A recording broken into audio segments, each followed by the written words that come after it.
반갑습니다. 고려대학교 수학과의 오승상 교수입니다.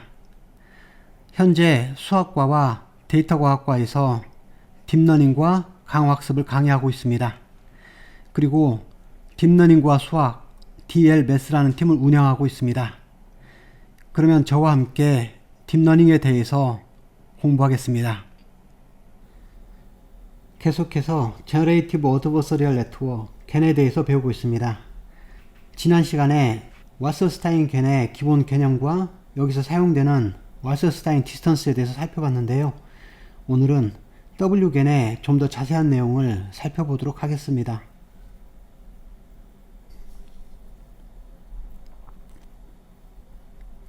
와서스타인 GAN, WGAN이라고 하는데요. 지난 시간에 배웠던 내용을 간추려서 다시 한번 정리해 보겠습니다. 기존에 저희가 사용했던 GAN이 이렇게 있는데 이 GAN은 학습할 때 크게 세 가지 어려운 점이 있다고 되어 있었습니다. 첫 번째가 컨버전스가 보장이 안 된다고 했었죠. 이 non convergence 프로블럼이 있었고, 두 번째는 마드 컬랩스 문제가 심각하다고 했습니다. 그리고 마지막으로 GAN의 디스크리미네이터를 학습할 때 vanishing gradient 프로블럼이 생긴다고 했었죠. 그래서 이 세 가지 문제가 GAN이 학습을 하는데 가장 큰 방해 요소가 되는 건데요. 이 WGAN은 이 부분을 극복하기 위해서 만들어진 겁니다. 그래서 여기 WGAN이 기존의 GAN과 가장 구별되는 점은 여기 디스크리미네이터를 기존의 GAN으로 사용하는 것이 아니라 그거 대신 와서스타인 디스턴스를 사용한 코스트 펑션을 새로 사용하는 것이죠. 그래서 오른쪽 그림을 보면은 여기 두 개의 분포가 있는데 여기 파란색은 리얼 데이터의 분포입니다. 그리고 오른쪽에는 제너레이터가 만들어낸 페이크 데이터의 분포라고 하겠습니다. 그런다고 할 때 특별히 학습 초기에는 이 페이크 데이터의 분포가 리얼 데이터의 분포와 많이 떨어져 있겠죠. 아직 성능이 좋지 않기 때문에 리얼 데이터에 있는 그런 값들을 거의 만들어내지 못할 거예요. 이 경우에 기존의 GAN 디스크리미네이터에 보면은 리얼 데이터에서는 거의 1에 가까운 값들을 출력하고 페이크 데이터에서는 거의 0에 가까운 값들을 출력하겠죠. 그런데 제가 이상적으로 바라는 것은 여기 페이크 데이터의 분포를 점점 리얼 데이터의 분포 쪽으로 닮아가게 하는 거잖아요. 그래서 이쪽으로 이동을 해야 되는데 그 이동하는 방향을 제시해 주는 것이 바로 디스크리미네이터의 역할이죠. 그런데 기존 디스크리미네이터를 사용하게 되면은 여기에서의 그라디언트가 거의 0에 가깝기 때문에 실제로는 이쪽으로 이동해야 된다는 정보를 줄 수가 없습니다. 그래서 학습이 거의 진행이 되지 않는다는 큰 단점이 있는 거잖아요.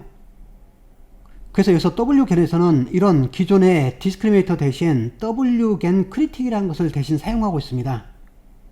이것은 방금 설명드린 와서스타인 디스턴스의 코스트 펑션을 이용하는 것인데, 와서스타인 디스턴스의 특징은 뭐죠?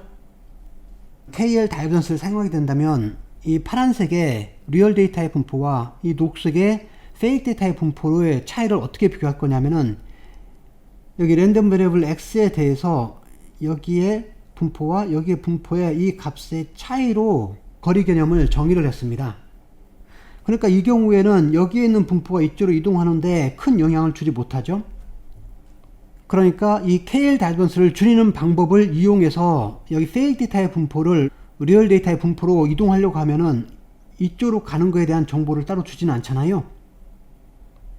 그런데 와서스타인 디스턴스는 어떻게 정의가 됐죠? 여기에 저희가 조인트 디스트리뷰션 하나를 찾아서 그 조인트 디스트리뷰션은 여기 각각의 값들을 매칭을 시키는 그런 패가 있는 거잖아요. 그런 다음에 이 값과 이 값 사이의 거리를 이용해서 와서스타인 디스턴스를 정의를 했습니다. 그 말은 무슨 말인가요? 이 와서스타인 디스턴스 거리를 줄이려고 하려면은 결국은 여기 있는 분포가 이렇게 이동을 해야 되는 거잖아요. 이것이 와서스타인 디스턴스와 기존의 다른 다이버전스와의 가장 큰 차이점이 됩니다. 그래서 WGAN 크리틱의 값을 표현하면 이런 식의 값들이 나오는데 이 경우에는 그라디언트가 일정 값 정도가 유지가 됩니다. 네거티브 그라디언트 방향으로, 그러니까 이 값을 줄이는 방향으로 학습을 하게 되면은 여기 있는 이 분포가 점점 이쪽으로 이동을 할 수 있게 되는 거잖아요. 그래서 WGAN 크리틱을 사용하게 되면은 이런 경우에는 제너레이터가 특별히 학습 초기에 만들어내는 이미지가 성능이 많이 떨어지더라도 여전히 학습을 계속 할 수 있다는 겁니다. 그래서 여기 있는 non convergence나 vanishing gradient problem을 어느 정도 극복을 하기 때문에 이 학습의 스테빌리티가 많이 좋아지겠죠. 그리고 또 하나 특징은 여기 마드 컬랩스 문제도 어느 정도는 해결을 시켜줍니다. 그래서 이 와서스타인 디스턴스의 핵심 내용은 더 스무스한 그라디언트를 갖는다는 것이 특징인데, 이 부분은 오늘 좀 더 자세히 배워보겠습니다. 여기 언급된 스무스라는 말은 컨티뉴어스 하면서 디퍼렌셔블 한 것을 말합니다. 그런데 이 W겐을 실제로 구현하는 과정을 살펴보면은 이런 어려움이 있습니다. 이 와서스타인 디스턴스 이퀘이션은 highly intractable이라고 했는데 상당히 다루기가 어렵습니다. 여기 있는 이 식이 와서스타인 디스턴스의 정의가 되는 거죠. 그런데 여기 정의를 잘 살펴보면은 지금 이 값의 인피멈을 찾아야 되는데, 그 인피멈을 찾는 것이 여기 조인트 디스트리뷰션 중에서 인피멈을 찾는 거죠. 그런데 이 인피멈, 간단히 말하면 미니멈을 찾는 문제인데, 이 미니멈을 찾는 문제는 대부분의 경우는 저희가 다룰 수 없는 문제가 됩니다. 그래서 여기 인피멈 때문에 이것이 인트랙터블이 되는 건데요. 다행인 것은 저희가 W겐을 할 때 이 정의를 그대로 사용하는 것이 아니라 칸토로비치 루빈스타인 듀얼리티를 사용해서 이 식을 변형을 시킵니다. 밑에 있는 식으로 변형을 해서 저희는 이 값을 이 W겐의 코스트 펑션으로 사용을 할 거예요. 그래서 밑에 있는 식의 큰 장점은 여기 리얼 데이터와 페이크 데이터의 조인트 디스트리뷰션에서의 인피멈을 계산하는 것이 원래 정의였다면은, 여기서는 리얼 데이터의 분포와 페이크 데이터의 분포를 서로 분리를 시켰죠. 그래서 각각의 익스펙테이션을 계산하는 거잖아요. 그리고 이 칸토로비치 루빈스타인 듀얼리티의 아주 큰 장점은 이제는 이런 함수를 찾으면 된다는 겁니다. 그런데 그 함수가 여기 보면은 이 조건들이 지금 있죠. 이 조건은 나중에 자세히 설명할 텐데 원 리시츠 컨디션이라고 합니다. 그래서 여기 있는 원 리시츠 컨디션을 만족하면서 이 값의 수프리멈이 되는, 간단히 말하면 이 값을 맥시마이즈 시키는 그런 f를 찾는 거잖아요. 이 뒤에 있는 값을 맥시마이즈 시키는 그런 원 리시츠 펑션을 찾아야 되는데, 여기에 있는 이 원 리시츠 펑션을 이제는 저희가 딥 뉴럴 네트워크로 구현을 할 거라는 거예요. 그런 다음에 이 딥 뉴럴 네트워크가 이 값을 맥시마이즈 시키는 쪽으로 학습을 할 겁니다. 그 네트워크를 저희가 Wgen 크리틱이라고 부릅니다. 이것이 기존의 디스크리미네이터의 역할을 하는 Wgen에서의 크리틱이 됩니다. 그러면 이제부터 이 부분을 조금 더 자세히 살펴보겠습니다.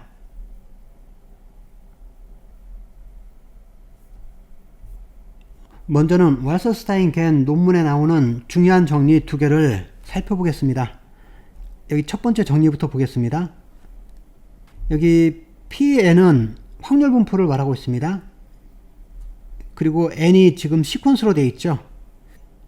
그래서 예를 들면 여기 확률 분포 P가 이렇게 있다고 하겠습니다.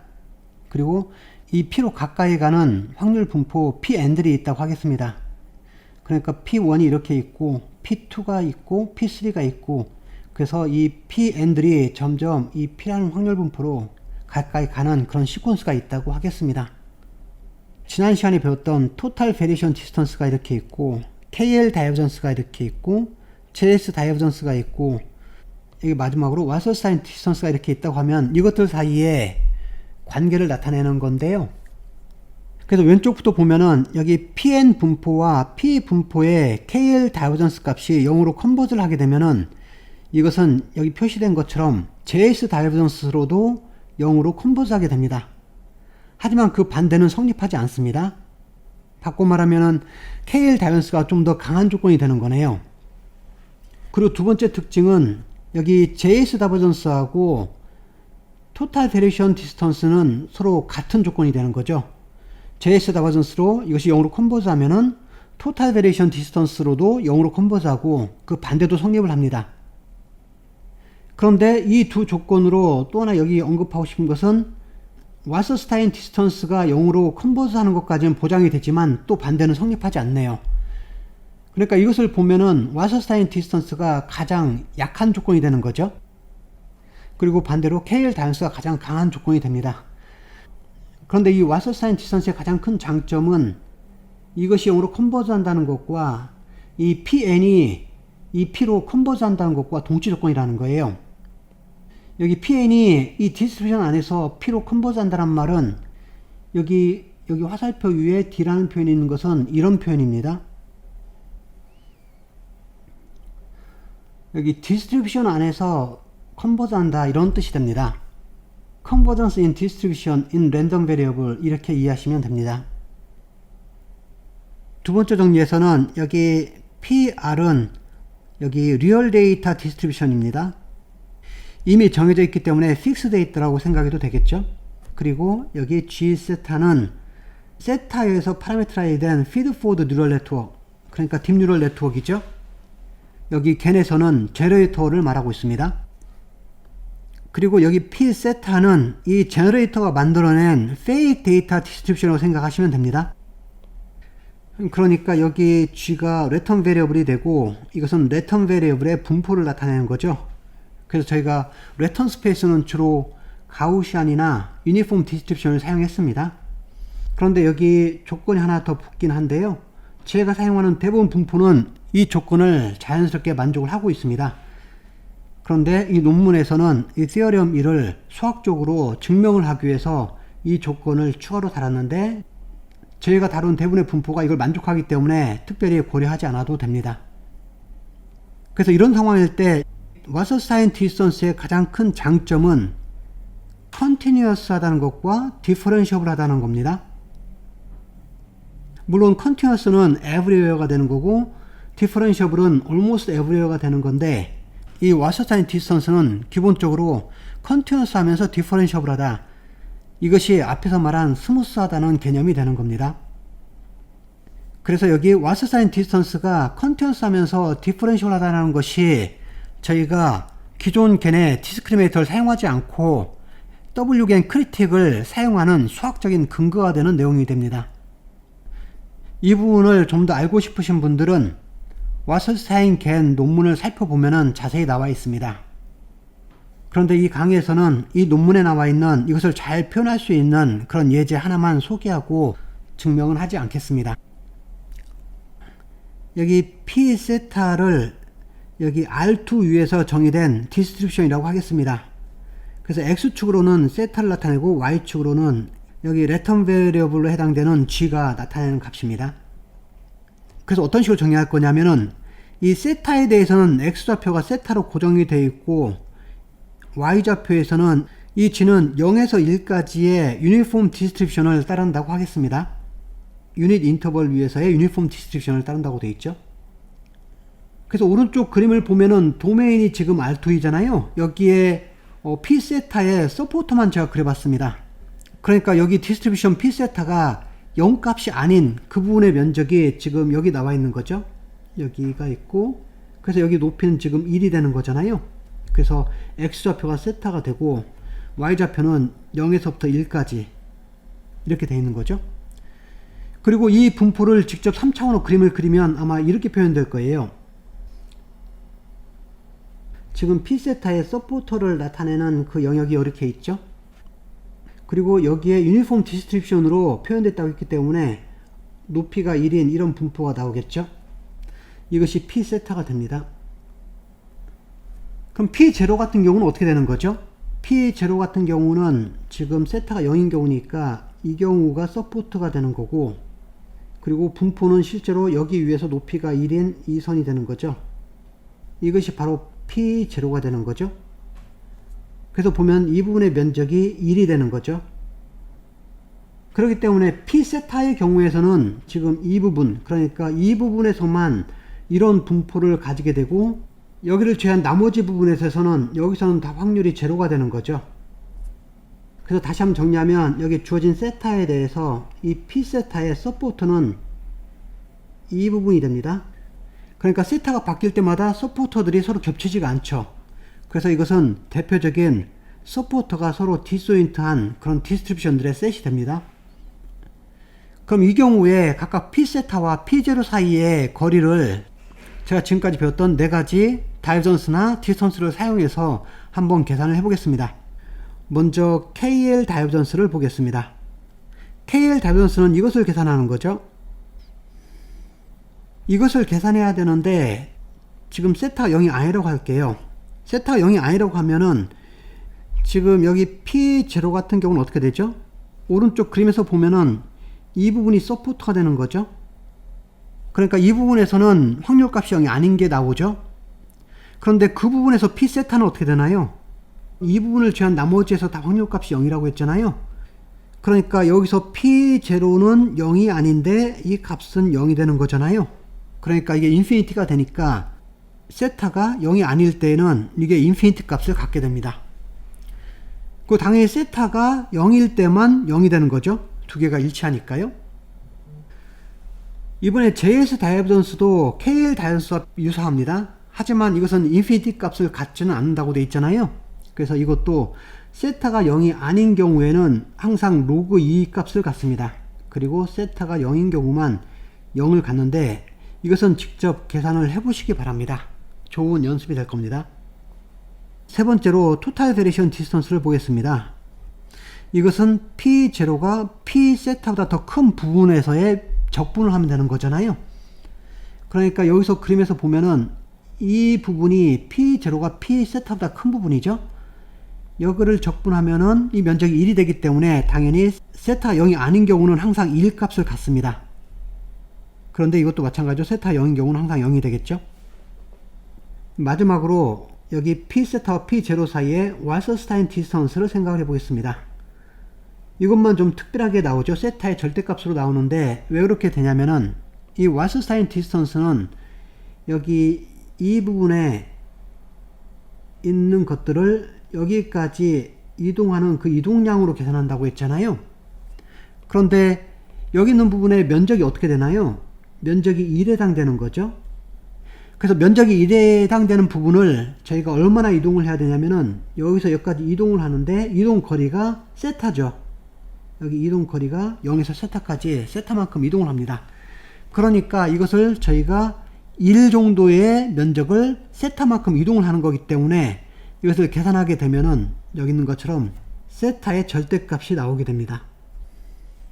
그럼 이제 결론을 내려보겠습니다. 여기 세타 t가 0으로 컨버즈 한다고 하겠습니다. 그런 경우에 저희가 바라는 것은 여기 P 세타 t가 점점 P0로 컨버즈 하는 걸 원하잖아요. 그런데 이 P 세타 t가 P0로 점점 컨버즈 할 때 실제로 여기 KL 다이버전스 값이나 JS 다이버전스나 토탈 베리에이션 디스턴스 값은 전혀 미동이 없습니다. 그런데 여기 왓서사인 디스턴스는 점점 줄어들게 되는 거죠. 그 말은 무엇인가요? 이 왓서사인 디스턴스에 대해서만 저희가 이 값을 0으로 보내는 방향으로 학습을 하게 되면 그때 P세타가 P0로 컨버스 한다는 그런 뜻이 되는 거죠.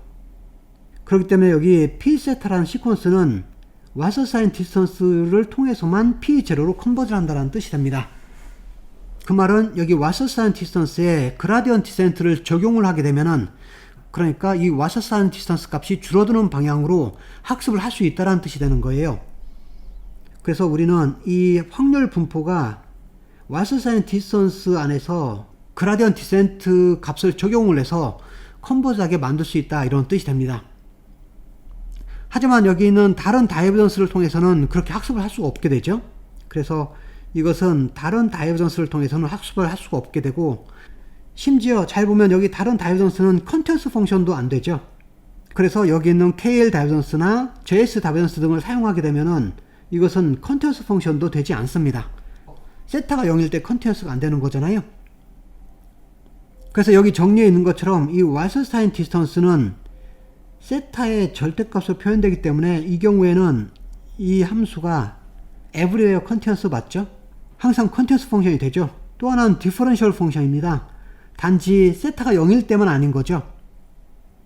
세타가 0일 때만 디퍼런셜이 아니기 때문에 이것은 almost everywhere differential이라고 말을 할 수가 있습니다. 그래서 여기 정리 2는 겐 아키텍처를 만드는 수학적인 기반이 되는 겁니다. 이제 본격적으로 왈스타인 겐의 구조를 살펴보겠습니다.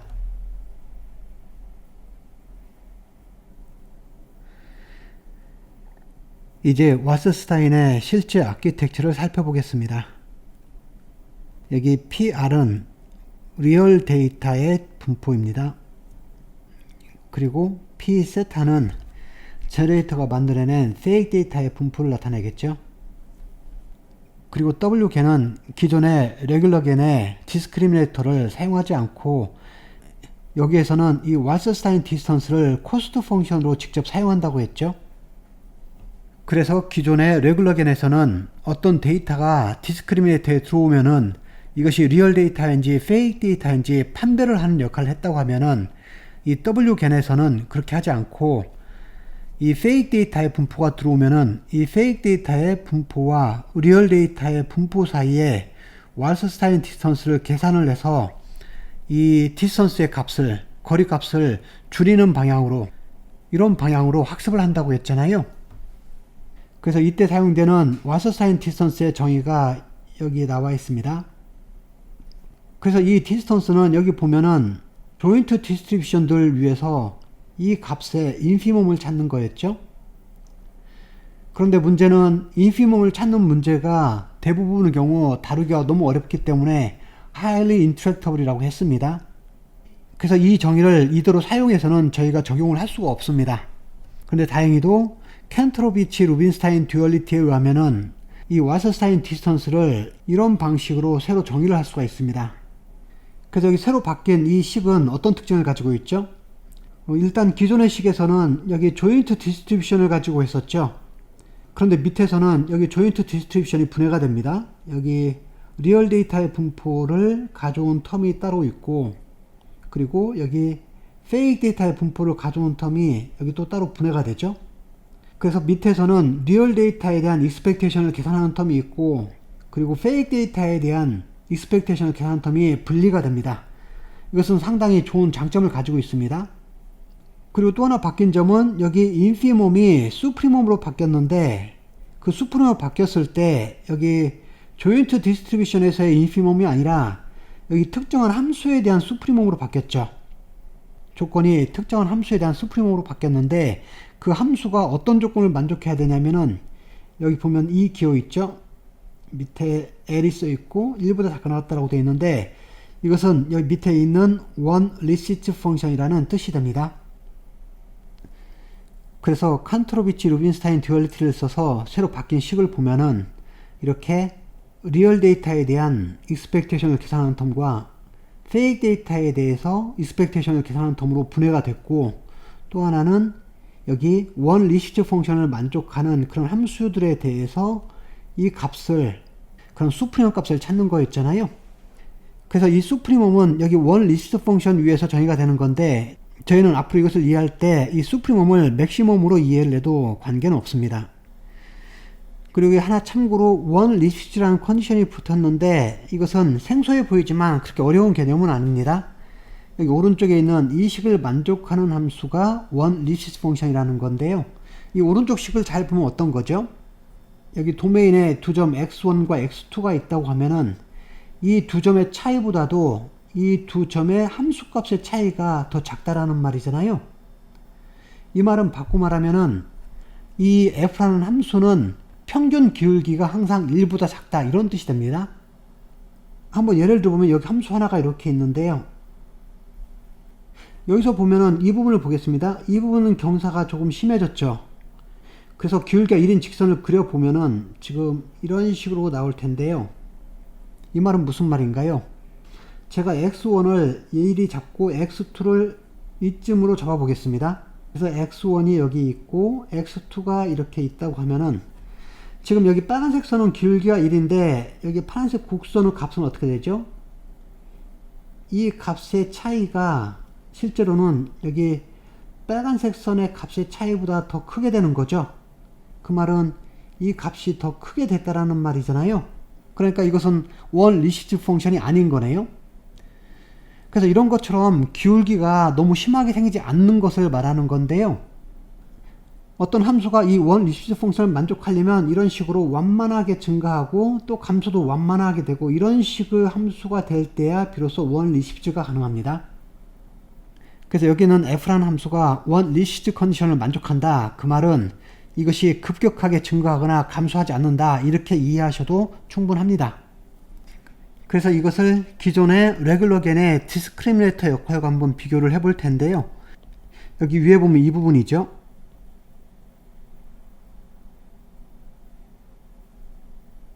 이 오른쪽에 있는 오브젝트 펑션을 맥시마이즈 하는 쪽으로 디스크리미네이터가 학습을 하는 거였잖아요. 그런데 여기서 보면은 이 부분이 이 부분하고 유사합니다. 리얼 데이터에 대해서 익스펙테이션을 계산을 하는데 여기 로그 D 이 부분을 저희가 F라고 생각하시면 될 겁니다. 그리고 오른쪽도 페이크 데이터에 대해서 익스펙테이션을 계산하는 것도 유사하죠. 그리고 약간 모습은 다르지만 여기 디스크리미네이터의 약간 변형된 모습으로 이것을 이해하셔도 무리는 없습니다. 그래서 결국은 레귤러 겐에서는 이 값을 맥시마이즈 하는 그런 디스크리미네이터를 찾는 문제였잖아요. 그런데 이 경우는 어떻게 되는 거죠? 이 값을 맥시마이즈 하는 그런 원 리시브드 펑션 f를 찾는 문제로 바뀌었습니다. 그래서 w겐에서는 원래 레귤러 겐의 디스크리미네이터의 역할을 이 w겐에서는 이 f를 네트워크로 구현을 해서 이것의 맥시멈 값을 찾도록 하게 할 겁니다. 그래서 여기는 f라는 리시브드 펑션을 딥뉴럴 네트워크로 구현을 할 거예요. 이것이 마치 디스크리미네이터의 역할을 하는 거가 되는 거죠. 그런데 레귤러 겐에서의 디스크리미네이터는 그 아웃풋 값이 0에 가까울수록 페이크이고 1에 가까울수록 리얼 데이터라고 했잖아요. 그러니까 0과 1 사이 값을 가지고 판별을 하는 거였기 때문에 그 출력하는 값이 여기 있는 것처럼 확률을 나타내는 값이었습니다. 그런데 여기에서 이 f 값들은 어떻게 되죠? 이것은 확률을 출력하는 것이 아니라 이 f 값을 가지고 이것의 수프리멈을 계산한 것이 와서스타인 디스턴스 값이 되는 거잖아요. 그러니까 굳이 이것은 확률을 나타낼 필요는 없네요. 그래서 지금 w겐에서는 그 아웃풋 값이 그냥 스칼라 값이면 되기 때문에 굳이 우리가 시그모이드를 취하지는 않습니다. 이런 차이가 있습니다. 그래서 이제 w겐에서는 레귤러 겐의 디스크리미네이터 역할을 대신하는 것으로서 여기 리시브드 펑션을 표현하는 f를 여기 있는 w라는 웨이 파라미터를 써서 이 네트워크로 구현을 하는 거잖아요. 그리고 조금 전에 말한 것처럼 이것이 리시브드 컨스트레인트를 만족을 해야 된다고 했습니다. 그래서 여기 뉴럴 네트워크로 구현된 이 fw를 여기다 그대로 적용을 하게 되면 어떻게 되는 거죠? 지금 리얼 데이터에 대해서도 이 리얼 데이터를 fw라는 네트워크로 보낸 것에 대한 익스펙테이션을 계산하고, 그리고 여기 레턴 베리어블 있죠? 레턴 베리어블에 대해서도 제너레이터로 보내서 만든 이 페이크 데이터들을 다시 fw라는 네트워크로 보낸 것에 대한 익스펙테이션을 계산합니다. 그런 다음에 궁극적으로는 이 값을 맥시마이즈 시키는, 여기 수프리멈을 계산을 해서 와서사인 디스턴스를 계산하는 것을 말하는 거잖아요. 그래서 여기는 저희가 이것을 맥시마이즈 시키는 이 w 웨이 파라미터를 찾게 된다면은 그 출력 값이 결국은 와서사인 디스턴스 값이 되는 거죠. 그래서 다시 한번 정리하면은 레귤러 겐에서는 제너레이터 네트워크가 있고 이렇게 디스크리미네이터 네트워크가 있었습니다. 그리고 디스크리미네이터 네트워크는 여기에 있는 이 오브젝트 펑션 값을 맥시마이즈 시키는 쪽으로 학습을 했었잖아요. 그런데 w겐에서는 이제 fw라는 네트워크를 이렇게 만들었죠. 그런 다음에 이것을 맥시마이즈 시키는 쪽으로 여기에 있는 이 웨이트를 학습을 시킵니다. 그래서 여기 fw가 바로 레귤러 겐의 디스크리미네이터 역할을 하는 거죠. 그런데 여기에서는 이것을 디스크리미네이터로 부르지 않고 wgen 크리틱이라고 부릅니다. 여기 이 fw를 크리틱이라고 부르는 이유는 이거입니다. 디스크리미네이터는 어떻게 했었죠? 이것이 리얼인지 페이크인지 판별하는 클래시파이를 하는 거에 사용됐었잖아요. 그러니까 저희가 그걸 분별한다는 의미로 디스크리미네이터란 말을 사용을 하는데, 여기에서는 분별하는 것이 아니라 이 와서스타인 디스턴스의 값을 계산하는 문제가 됐잖아요. 그래서 여기 크리틱이라는 말은 강화학습에서 쓰는 표현인데, 강화학습에서는 어떤 밸류 펑션을 맥시마이즈 시킬 때 크리틱이라는 표현을 씁니다. 그래서 그것을 가져와서 여기서도 wgen 크리틱이라는 말을 사용합니다. 그리고 참고로 여기 gz는 페이크 데이터를 말하는 거죠. 제너레이터가 만들어낸 페이크 데이터를 말하고 그것은 이 분포를 따르고 있겠죠. 그리고 또 하나가 여기 사용되는 이 fw는 기본적으로 리시츠 컨스트레인트를 만족을 해야 된다고 했잖아요. 그러니까 이 조건을 만족을 해야 되는데 이 조건은 뭐였죠? 이 f라는 값이 급격히 커지거나 작아지는 것을 방지한다는 건데 이것을 네트워크로 직접 구현을 할 수는 없습니다. 그래서 이것을 정확하게 네트워크로 구현을 할 수 없기 때문에 저희는 이것을 간단한 형태로 해서 어느 정도만 충족시켜주는 방법으로 바꿀 겁니다. 그래서 여기 리시츠 컨스트레인트를 만족시키기 위해서 이 wgen은 어떤 식으로 할 거냐면은 여기에 있는 각각의 웨이트 값들 있죠. 이 fw들의 웨이트 값의 절대값들이 너무 큰 값이면은 f에 의해서 이 값들이 크게 변화되는 거잖아요. 그래서 그것을 제한을 두기 위해서 클리핑이라는 방법을 쓸 겁니다. 그 말은 이 웨이트 값이 적당한 작은 상수 c에 대해서 마이너스 c에서 c 사이에만 있게끔 만들어 줄 거예요. 그래서 이 c보다 더 큰 값이 나오면은 그 값을 버리고 그냥 c를 선택하는 식으로 해서 너무 커지거나 아니면 네거티브로 너무 작아지는 것을 막아주는 그런 역할을 할 겁니다. 그래서 여기 리시츠 컨스트레인트는 간단하게 이 형태로만 적용을 하게 됩니다. 그래서 여기에 이 내용, 특별히 이 계산은 레귤러겐에서의 디스크리미네이터의 역할을 대신하는 여기 wgen critic 이 부분을 학습하는 것을 설명한 겁니다. 그래서 궁극적으로 여기 계산한 이 값은 결과가 무엇인가요? 이 값이 궁극적으로는 여기에 있는 와서스타인 디스턴스가 되는 거죠. 그래서 방금 이 와서스타인 디스턴스의 값을 계산하는 방법을 네트워크로 구현을 했습니다. 그런데 저희 최종 목적은 뭔가요? 이 와서스타인 디스턴스가 코스트 펑션이었잖아요. 그러니까 이 코스트 펑션을 낮추는 쪽으로 제너레이터가 학습을 해야 되는 거죠. 그러니까 이번에 제너레이터는 어떻게 해야 되는 거죠? 이 값을 미니마이 시키는 쪽으로 학습을 해야 되는 거죠. 바꿔 말하면 이 값을 미니마이 시키는 쪽으로 학습을 해야 된다는 건데 그 말은 무슨 말인가요? 지금 여기는 제너레이터가 관여되어 있지 않습니다. 제너레이터는 여기만 지금 관여가 되어 있잖아요. 그래서 결국은 이 값을 미니마이 시키는 쪽으로 제너레이터 학습을 하게 됩니다. 그래서 그것의 그라디언트를 계산한 표현이 여기에 이대로 있습니다. 그래서 이 와서사인 디스턴스를 미니마이 시킨다. 그 말은 무슨 말이죠? 여기 페이크 데이터의 분포가 리얼 데이터의 분포하고 점점 가까워진다 이런 뜻이잖아요. 그래서 제너레이터가 이 페이크 데이터의 분포가 리얼 데이터의 분포로 점점 가까워지도록 그런데 와서사인 디스턴스를 써서 가까워지는 거잖아요. 그렇게 할 텐데 이 와서사인 디스턴스는 디퍼런셔블이라고 했잖아요. 그래서 이것의 그라디언트를 계산해서 그라디언트의 네거티브 방향으로 저희가 제너레이터의 웨이트들을 움직이면 되는 거죠. 그래서 이것이 기존의 레귤러겐에서 이 값을 미니마 시키는 쪽으로 제너레이터가 학습을 한다는 것과 동일한 내용이 됩니다. 그래서 다시 한번 요약하면은 기존의 레귤러겐에서는 제너레이터 네트워크와 디스크리미네이터 네트워크 두 개가 있었죠. 그래서 제너레이터 네트워크는 페이크 데이터를 리얼 데이터처럼 만들려고 노력을 하는 거고 디스크리미네이터는 주어진 데이터가 리얼인지 페이크인지를 정확히 판별하려고 하는 거잖아요. 그 목적을 맞추기 위해서 여기 오브젝트 펑션을 이렇게 정의한 다음에 이 오브젝트 펑션에 대해서 디스크리미네이터는 이것을 맥시마이즈 시키는 쪽으로 학습을 하고 제너레이터는 이것을 미니마이즈 시키는 쪽으로 학습을 했다고 한다면은 이번에 wgen에서는 이런 디스크리미네이터를 사용하지 않습니다. 대신 어떻게 하냐면 여기 리얼 데이터의 분포와 페이크 데이터의 분포가 있으면은 이 두 분포 사이에 와서스타인 디스턴스를 계산을 해서 이것을 코스트 펑션으로 정해주는 거죠. 그래서 여기 와서스타인 디스턴스를 가지고 이제는 제너레이터가 만든 이 데이터의 분포가 리얼 데이터의 분포와 얼마나 가까운지를 바로 판별할 수가 있게 됐잖아요. 그럼 제너레이터는 이 코스트 값을 줄이는 방향으로 학습을 하면 되는 거죠. 그래서 제너레이터 입장에서만 보면은 이 와서스타인 디스턴스의 네거티브 그라디언 값을 계산해서 그 방향으로 학습을 하면 되는 겁니다. 그런데 문제는 이 와서스타인 디스턴스를 계산하는 것 자체가 인트랙터블이라고 했었잖아요. 왜 그러냐면 거기 정의 자체가 인피멈이 있기 때문에 바로 계산이 불가능하다고 했습니다. 그런데 다행히도 칸트로비치 루빈스타인 듀얼리티를 쓰게 되면은 저희가 기존에 배웠던 겐의 오브젝트 펑션과 비슷한 형태로 이렇게 분리가 된다고 했습니다.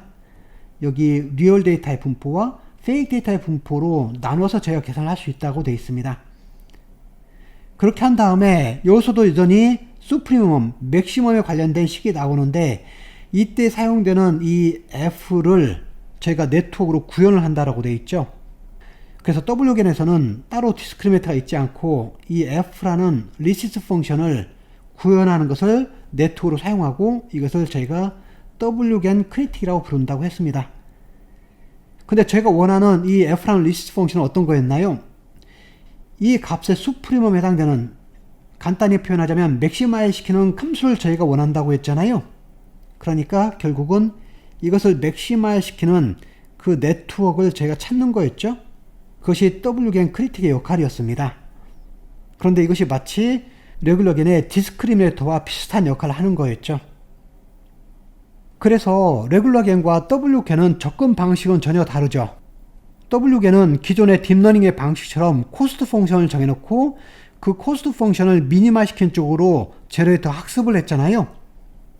그런데 여기서 특이할 점은 여기 와서스타인 디스턴스를 계산하는 과정에서 마치 레귤러겐의 디스크리미네이터처럼 이런 wgen critic이라는 유사한 네트워크가 나왔다는 것만 다른 겁니다. 그래서 시작은 다르지만 실제 네트워크 구조는 레귤러겐과 와서스타인겐은 상당히 유사한 구조를 가지고 있습니다. 그럼 이것의 수도 코드를 한번 살펴보겠습니다. 마지막으로 wgen의 수도 코드를 정리를 해보겠습니다. 여기 알파는 러인 레이스 되는 거고 C는 클리핑 파라미터 있죠? 그 리시치 컨스트레인트를 적용시키기 위해서 사용된 클리핑 파라미터가 됩니다. 그리고 M은 미니 배치의 사이즈가 되는 것이고 여기 N 클리틱은 레귤러겐에서도 제너레이터를 한 번 돌릴 때마다 디스크리미네이터를 저희가 여러 번 돌렸었잖아요. 여기서도 마찬가지로 제너레이터 이터레이션을 한 번 돌릴 때마다 wgen critic을 여러 번 돌릴 거예요. 그 숫자를 n critic이라고 하겠습니다. 그리고 여기 w0는 wgen critic의 웨이 파라미터의 이니셜라이제이션이고 세타 0는 제너레이터의 파라미터의 이니셜라이제이션이라고 생각하시면 됩니다. 그래서 여기 처음에 보면은 여기 wgen critic을 학습하는 부분입니다. 여기서 보면 이것을 저희가 n critic 개수만큼 반복을 할 텐데요. 먼저 리얼 데이터에서 m개만큼의 샘플을 가져오죠. 그리고 return variable에서 m개만큼의 샘플을 가져온 다음에 이것을 가지고 m개의 fake 데이터를 만들어냅니다. 그런 다음에 저희가 조금 전에 wgen critic을 정의할 때 사용됐던 공식이 여기 있습니다. 리얼 데이터에 대해서 fw로 보낸 이 값, 그리고 return variable에서 m개의 return variable를 고른 다음에 이걸 제너레이터로 보내서 m개의 fake 데이터를 만든 다음에 그것을 fw로 보낸 이 값들에 대해서 이것에 대해서 그라디언트를 계산을 합니다. 그 그라디언트를 gw로 한다면은 이번에는 wgen critic에서는 이것을 맥시마이즈 시키는 거잖아요. 그러니까 그라디언 어센트 방법을 쓰는 거죠. 그리고 이 논문에서는 이때 사용하는 옵티마이저로 RMS 프로파게이션을 사용합니다. 아담을 사용하는 대신 이 RMS 프로파게이션을 사용하면은 스테빌리티가 더 좋아진다라고 논문에 설명이 나와 있습니다. 그리고 마지막에 한 단계 더 거치는 부분은 클리핑이죠. 그래서 이 웨이트 값이 C보다 더 크면은 C로 하고 네거티브 C보다 더 작은 값이 되면 그 값을 취하지 않고 그냥 네거티브 C를 취하는 거잖아요. 이것은 리시츠 컨스트레인트 때문에 생긴 조건이라고 했습니다. 그래서 이것을 n 크리틱만큼 반복한 후에 그 다음엔 어떻게 되나요? 이제 제너레이터로 넘어가게 되면은 그럼 여기서도 마찬가지로 m개의 return variable 샘플링을 하죠. 그런 다음에 이 return variable을 가지고 제너레이터가 fake 데이터를 m개를 만들고 그리고 그 값들을 fw 네트워크로 보내잖아요. 그런 다음에 이 값을 계산을 합니다. 그렇게 해서 그라디언트를 계산한 다음에 이번에는 미니마이즈 시키는 쪽으로 학습을 해야 되기 때문에 여기 그라디언트 디센트를 쓰는 거죠.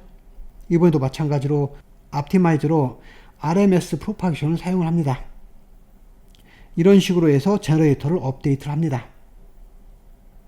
여기 오른쪽에 레귤러겐의 수도 코드의 일부를 제가 가져왔는데요. 여기서 보면은 이 레귤러겐의 디스크리미네이터 파트 있죠? 이것을 wgen critic 파트하고 비교해보면 상당히 유사합니다. 여기 디스크리미네이터의 역할을 wgen 크리틱 파트로 바뀌어서 약간 변형만 주었잖아요. 그리고 레귤러겐의 제너레이터 파트를 잘 보면은 이것은 wgen의 제너레이터 파트하고도 상당히 유사하죠. 여기 보면 제너레이터 파트가 거의 그대로 표현되어 있죠. 그래서 wgen의 수도 코드까지 저희가 살펴봤습니다. wgen은 저희가 이것을 자세히 이해하는데 다소 까다롭긴 하지만 여기 있는 내용들이 이론적으로 자세히 입증이 되어 있는 문제이고, 그리고 특별히 wgen 크리틱 같은 경우에는 그 컨버전스나 여러가지 것들이 입증이 된 거잖아요. 그래서 non 컨버전스 프로블럼이나 마드 콜랩스 프로블럼들을 어느 정도 극복을 하게 되고 학습이 상당히 스테디하게 된다라는 장점이 있습니다. 그래서 저희가 두 번에 걸쳐서 왈서스타인 겐에 대해서 살펴봤는데 오늘은 여기까지 하겠습니다. 수고하셨습니다.